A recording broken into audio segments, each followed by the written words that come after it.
chose to do my project based on the critically endangered Sumatran tiger because I believe that there's many things that we can do in order to restore their population in the wild. We'll get to those in a bit. First, let's take a look at some of their characteristics. Sumatran tigers are actually the smallest tiger subspecies. Full-grown male tigers usually only weigh up to about 140 kilograms or around 300 pounds.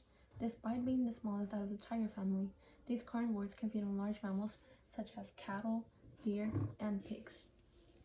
The qualities that make them great predators are their stripes, their swimming skills, and their coat of fur. Sumatran tigers have the darkest coat of fur and the most amount of stripes.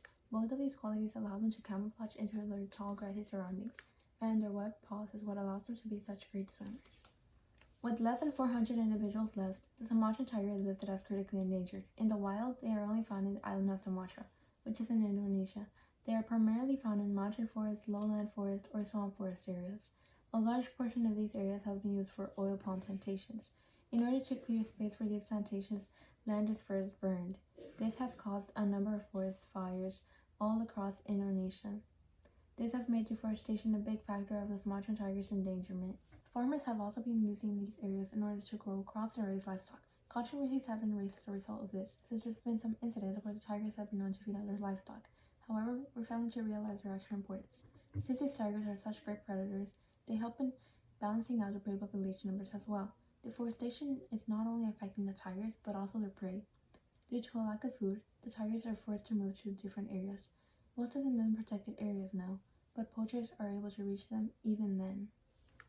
Sumatran tigers are illegally hunted for their bones, skin, and teeth.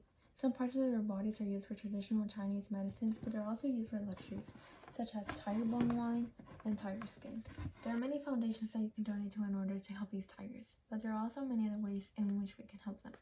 For one, World Wildlife is suggesting that we switch to eco-friendly products. Of course, switching to eco-friendly products will not immediately bring the tigers back, but it's a start.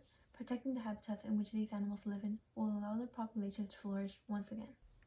I actually surveyed 20 people in order to get their opinions on the topic. Let's take a look at the results.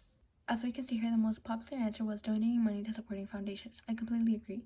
Donating as few as a few bucks can be very beneficial to the animals, as these foundations help in supporting forest rangers, which help guard the areas in which the tigers live in. I was surprised to see that only 15% of the participants chose to spread awareness about the animal. I do think that is a very important action that we must take in order to help out the Sumatran tiger. By educating others on the topic, we just might be able to encourage them to help out as well. Of course, we must also follow the other actions such as switching to eco-friendly products and if possible donating to the foundations that are doing their best to boost the population numbers of these animals. Tigers have already lost about 95% of their habitats, and about 80% of their deaths have been due to poaching. So if these issues are not controlled, you can say goodbye to the Sumatran tiger.